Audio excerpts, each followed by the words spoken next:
right, we're going to circle up with Renee Scott, Sara Gómez-Woolley, and Alitha Martinez with Dorkys Ramos as our moderator.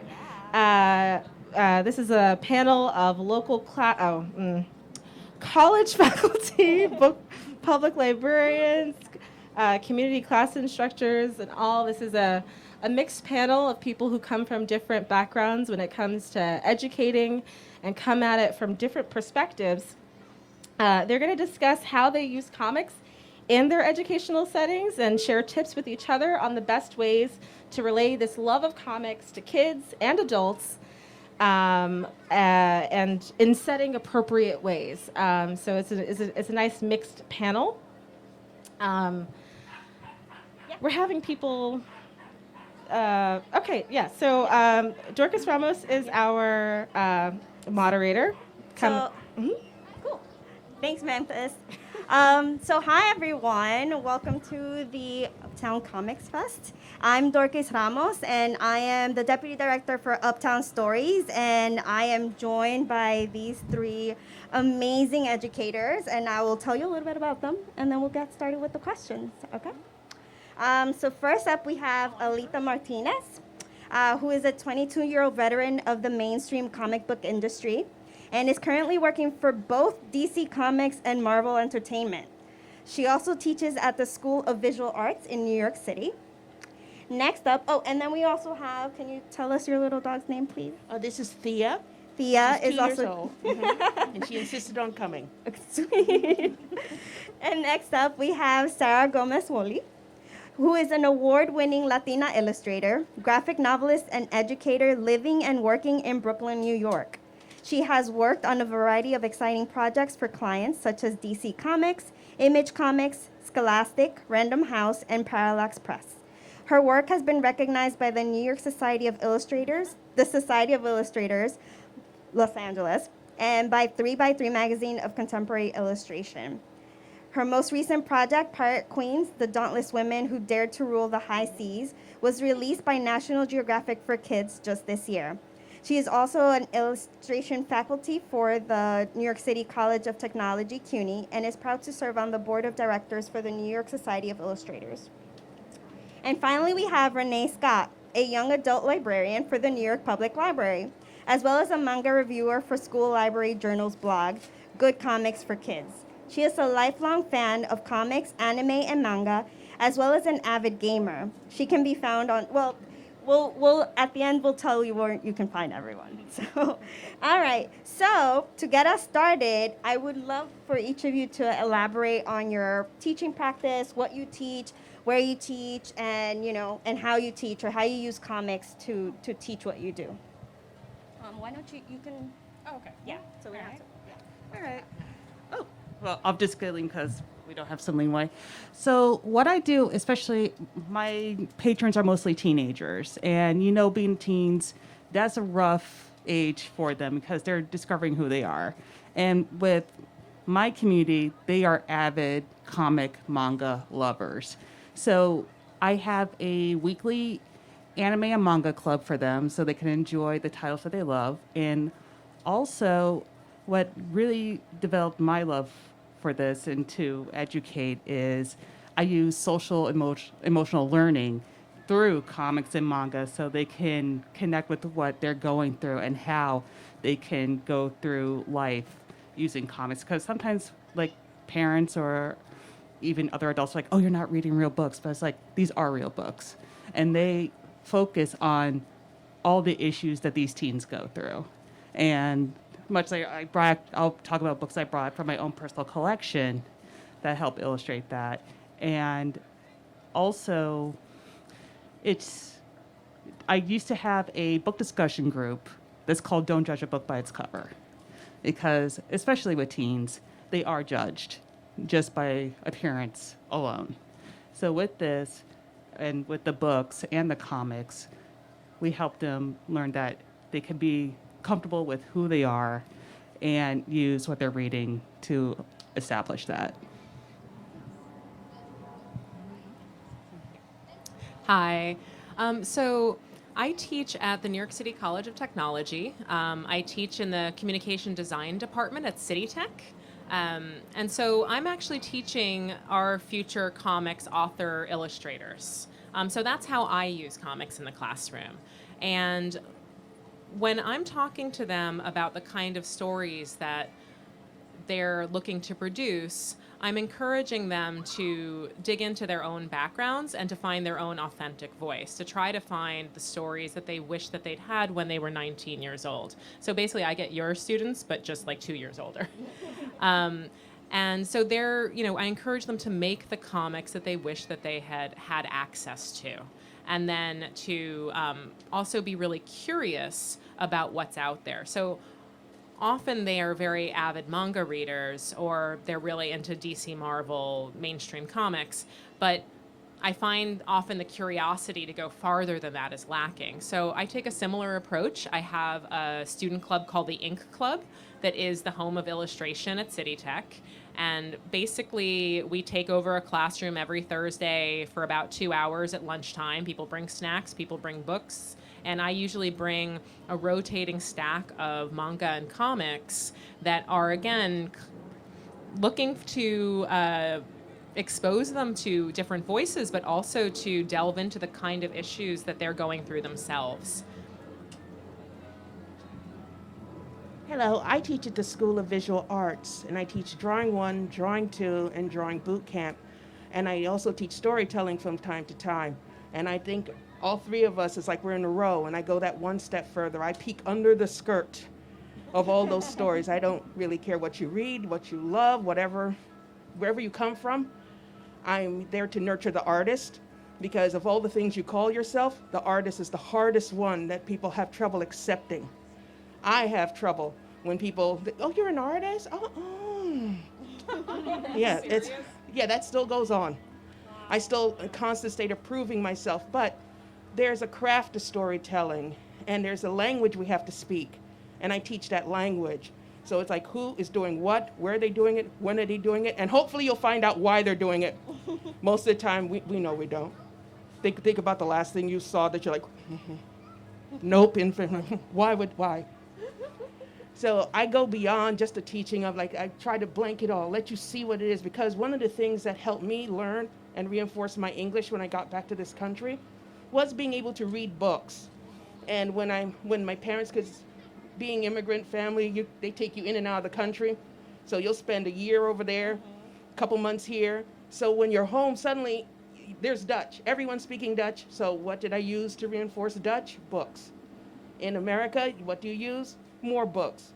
So I think we have an obligation to go beyond and just teaching them, do what you want, but also you have to learn the craft. You have to speak the language so that the people that come after you can also understand what you're actually trying to tell them, so you're not teaching bad storytelling practices. Such good points. Can you tell us a moment when, what you were trying to teach was just driven home much better through comic books rather than text-based books? Oh, sure. Actually, I have one of those books right here in my lap that really, and even on a personal standpoint, really helped me express who I was as a person. And it's actually a popular series on Netflix right now, which I highly recommend you watch. It is called Comey Can't Communicate.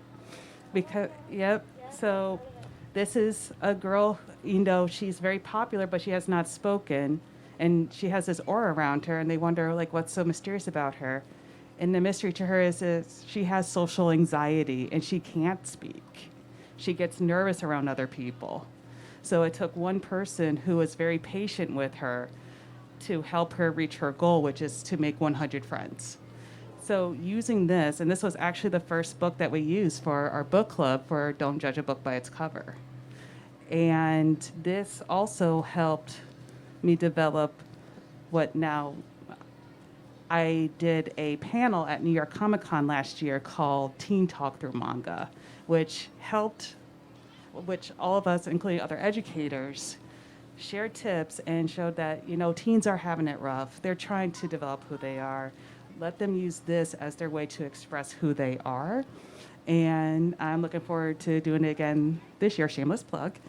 And this also developed a way for more manga enthusiasts to reach out and be like, we can educate through this. I currently have a partnership with this wonderful site run by Jillian Rudess called Manga in Libraries, which I highly recommend, mangainlibraries.com, where we host webinars and book lists covering all kinds of topics and issues. So that really helped us reach out more and get more readers to come to us and share their thoughts, their feelings, and to find more books that help relate to everything that they love and are experiencing. I am absolutely going to get that book. So I have sort of like a two-part answer to your question.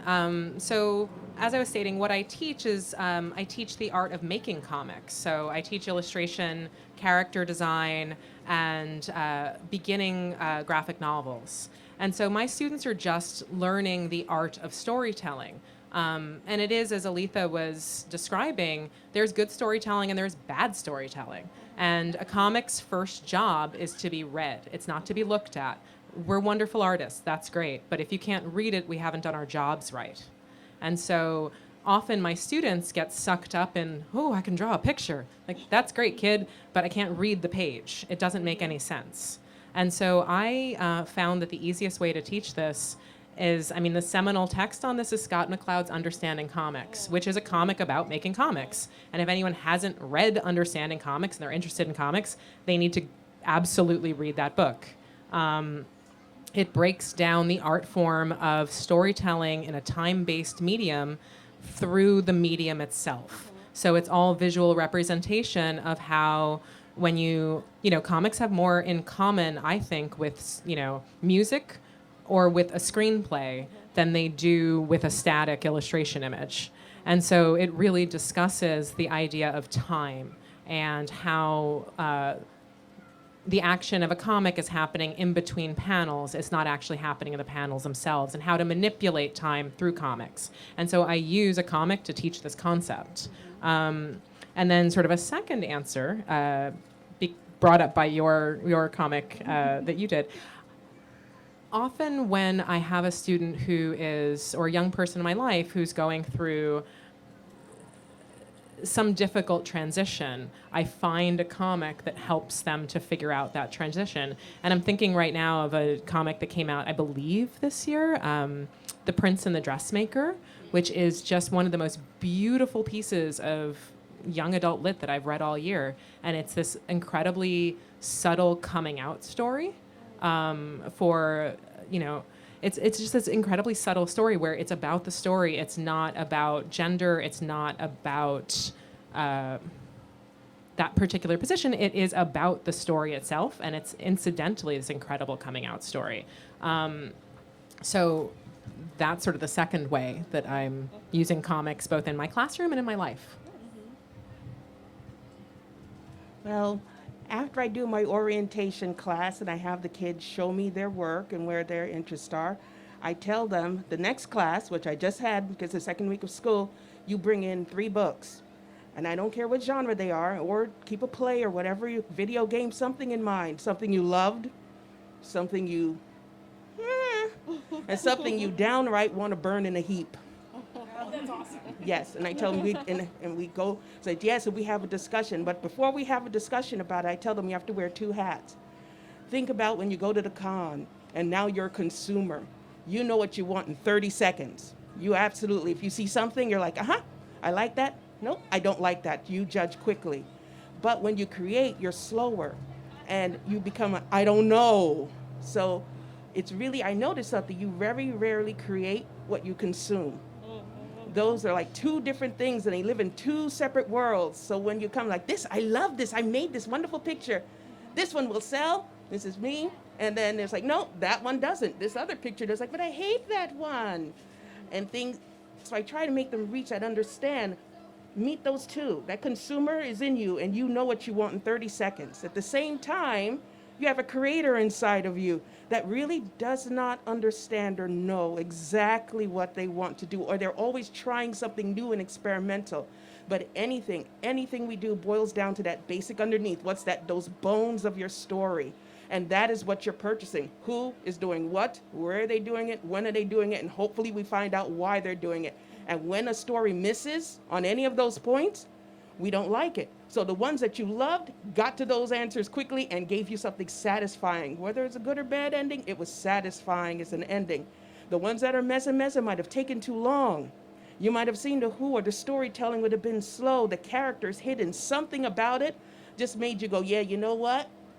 This took a while because they missed on points. And the ones that are like, I want to burn in the heap, are invariably the ones that just miss right down the board.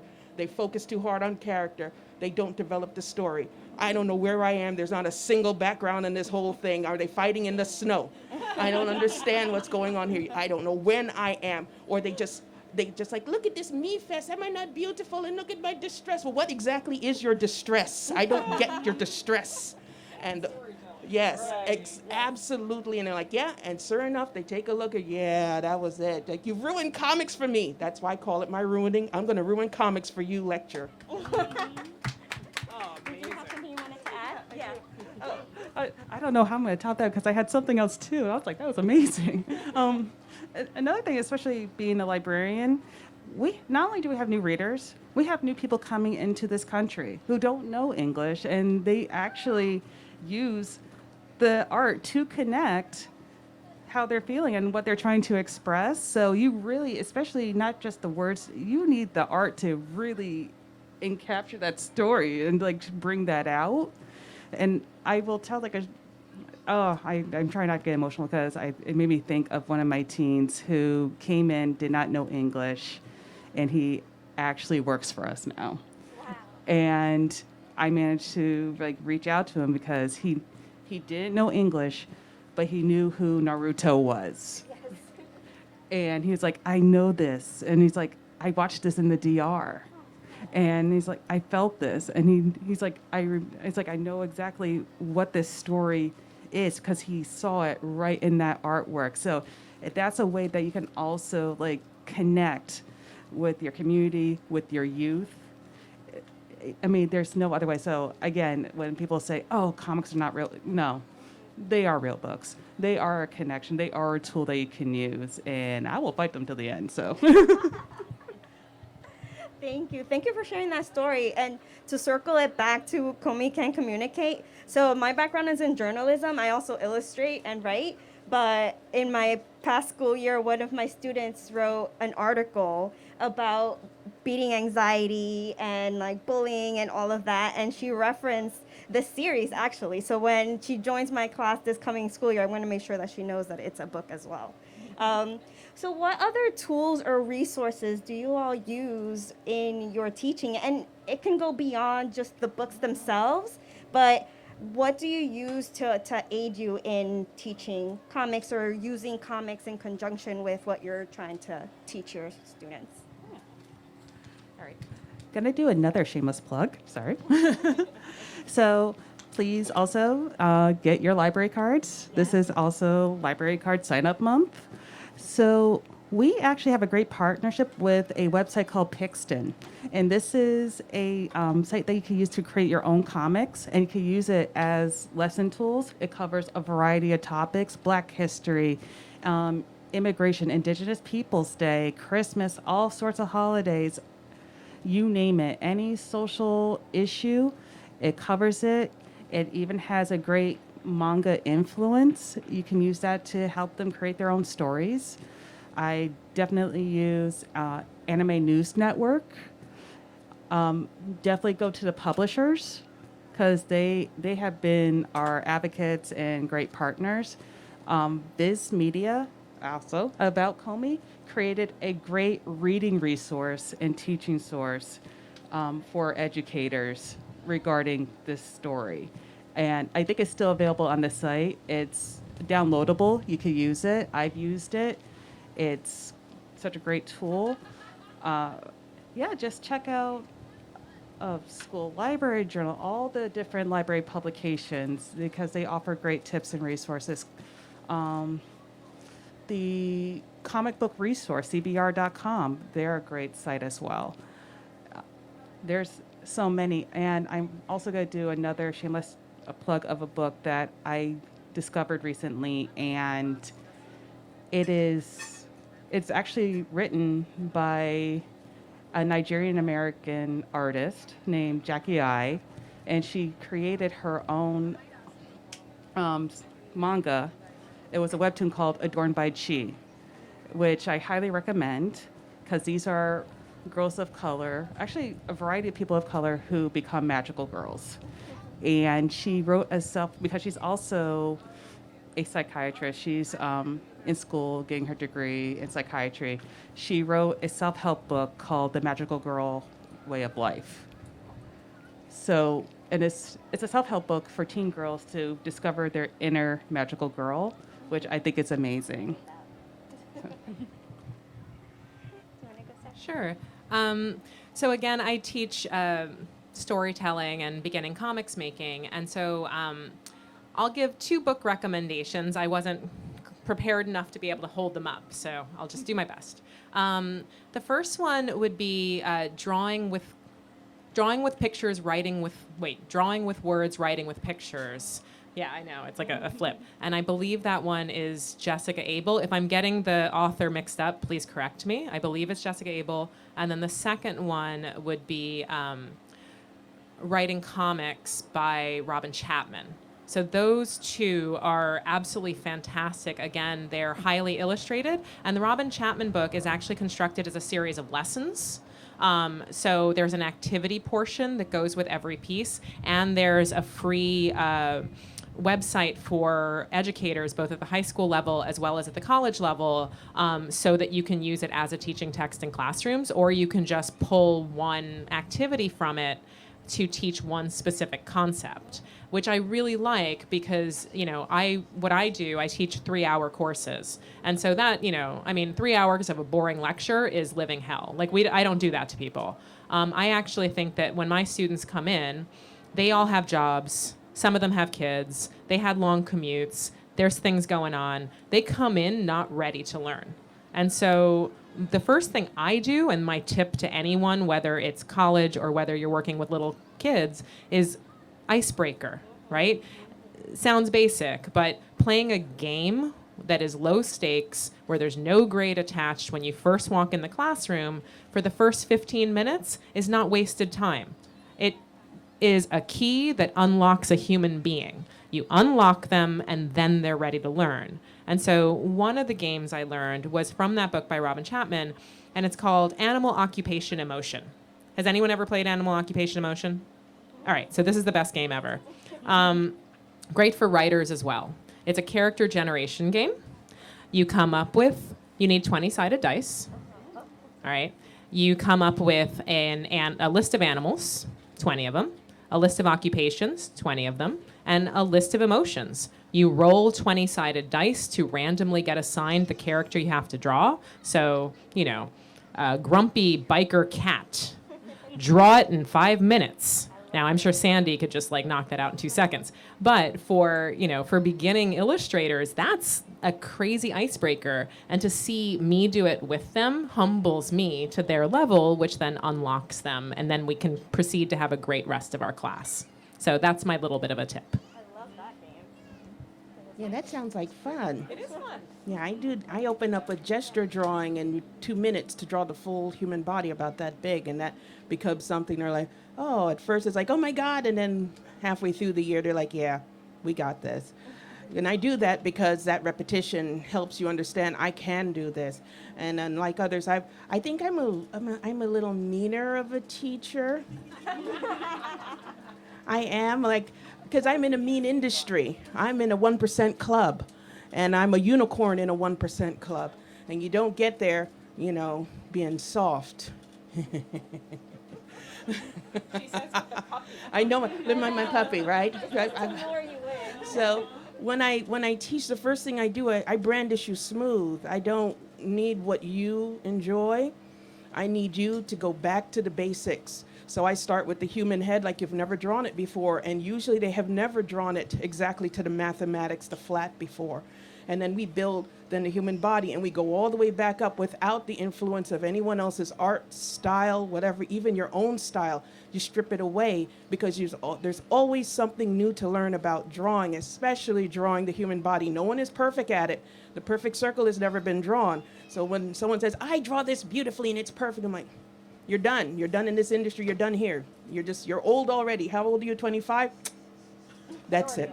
It's over for you. I'm not done. I still feel that. I still strip down. So that's the first thing I do. I take away all of that. And don't bring me something you've drawn outside the class. I don't care what you've drawn for that student to keep over there. I don't care. Oh, this made, none of that. We draw what's in front, because I find later on they incorporate that into their other work. So I don't give a lot of homework, because the homework becomes, you have drawn this for your other teachers. I only have 2 that make me understand. You understand where we're going, 2 big lessons at the end of each semester. That's like, okay, we're going to draw this whole family, and we have to draw from mom, pop to babies, because we have practiced all of those figures and we know them well enough to then create your own family. I do give a little bit. I let you have a little fun. I let you make the characters that I tell you to. But at the end of the day, what they see is that I was able to do something without the influence of someone else's style, because the first thing you pick up is their mistakes. You do not, and then you hide yourself. And another big thing I do is that I strip you away. As I said, I don't need you to tell me about what happened this morning. Of course, I want to know of your interests, but that pain that we all feel, that we nurture our pain above nurturing the artist. And we hide the artists, and we admonish the artists, and we tell them we're not good and this is not good enough, and oh my God, I hate what I've drawn today. Don't need any of that. We are drawing to learn. We're learning with every stroke we do, and you are an artist, because the first thing you're going to do is walk in the door, and they're going to see what you're packaged in, and they will not see your art, and they will not call you an artist. And so you cannot go in there halfway. I don't know. No, I'm very military style. You either tell me yes, ma'am, no, ma'am, or I don't know, but I will find out. And you find out by going to your library and researching. Alitha, I feel like a part of me would love to be in your class, and the other part would be absolutely terrified. Like, you would break me down and then rebuild me. So I'm going to now pause for questions from the audience. Does anybody have any questions for our panelists? Yes. In terms of students you've had, like who, without naming names, who presented the biggest challenge for you coming in? Any of you can answer. You looking at me? I feel like you have stories. Yeah. Like, oh, yeah, she's got stories. You know, I think they come in pain, and they come in varied with a lot of different things that I can see them wearing on their sleeves. And I think even they appreciate the fact that I don't call you really by your name. I call you artist. And I don't allow you to tell me, I don't know, or maybe I'll try. Yes, no, and that's it. And they come in stronger every time. So by the time they get to 4th year, I can tell which ones were my students. They look kind of like grizzled, and I'm like, they look at other people talking, and they're, and I feel emotional. It's like, I had one student, I love her so much. She sat there in a portfolio review of others, because I teach us, pitching, how to pitch, how to use your voice in comics. And this is like later, she's hearing people pitch it. She's like, I'm already fat, gay, and sad. Why do I want to read about it? Straight to another student's face. And I'm like, because again, coming back down to the way you're telling stories and what you're telling, are you going to sell me a gimmick, or are you going to tell me a story? And I try to let you understand the difference between the two. So I can always tell who's had me. They come up, they have this look in their eye, like, yes, you're ready. Now go get them. There's a fire Where in their do I eyes. sign up? I feel like I can't think of a specific name, but I can think of types, right? So the hardest type for me is that B sort of like middle of the road student who is really, really good, but is unwilling to get better. Like they just won't put the time in that they need to because they have been told too early on that they're really good. And so they're not seeing that they're, like you've said, like they've just sort of stopped developing. There isn't a hunger or a curiosity to get farther. And then there's this sort of like, it's like a hesitancy to just sort of to take a risk right? To let go of what has been a successful style for them or something like that. And the second type that I have, and I think that this is probably the one that's more heartbreaking, is when they're willing to do all of that work and they are willing to work, super hard, and they're super talented, and there's something that's just holding them back emotionally from being able to make their deadlines. Because that's like the one part of this that we haven't discussed from the point of view of teaching illustration professionals. Illustration is a humble art form. We don't get to take all the time we want to make a painting about our feelings and then put in a gallery show. We got a deadline. We have a job to do. And you do that job and you complete that job, and that job is beautiful at the end, and it's storytelling, but it is bottom line on a deadline. And if you take a year to produce that page, you're never going to work.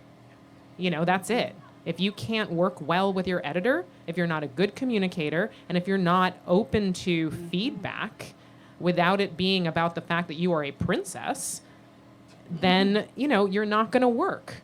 So that's the part that can be most heartbreaking, is they have all the chops they need except that missing piece, and then it doesn't matter how talented they are. They're just not going to have a job.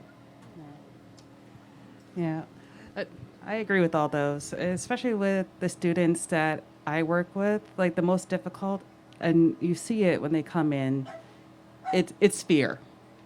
It's fear of judgment.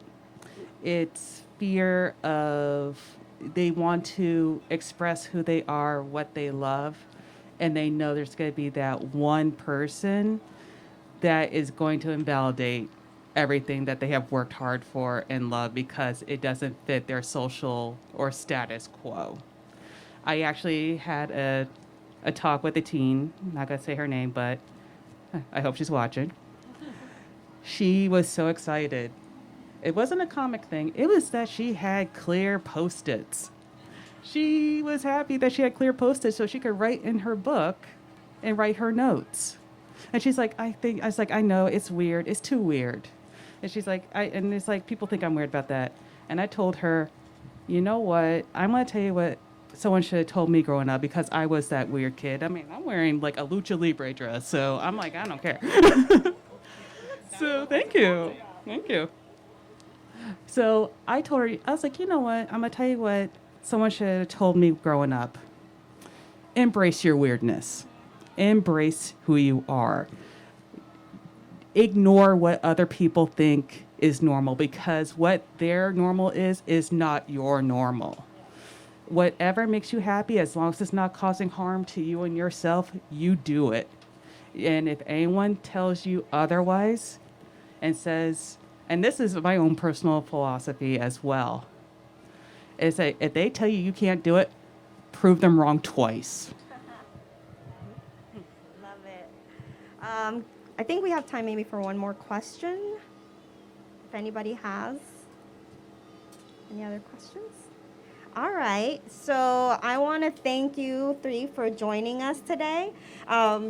Again, I wish I was younger and could have taken all of your classes. Why don't you tell us where we can find you if we wanted to, cyber stalk you, or in person? Where are your libraries? Where are your classes? Okay. Well, you can find me on Twitter at Library Lady NYC. There's a little long story about that name. I also have a blog called The Library Lady of NYC Reviews, very original.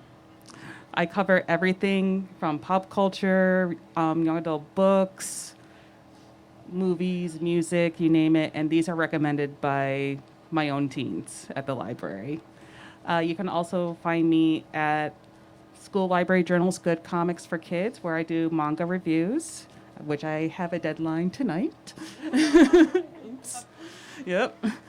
And also, you can catch me at mangainlibraries.com. And if you're going to be at New York Comic Con and Anime NYC, I will be there too, defending manga, the best and worst manga of 2022. And those got to be on Thursday, and on Friday, this manga is awesome. Yay.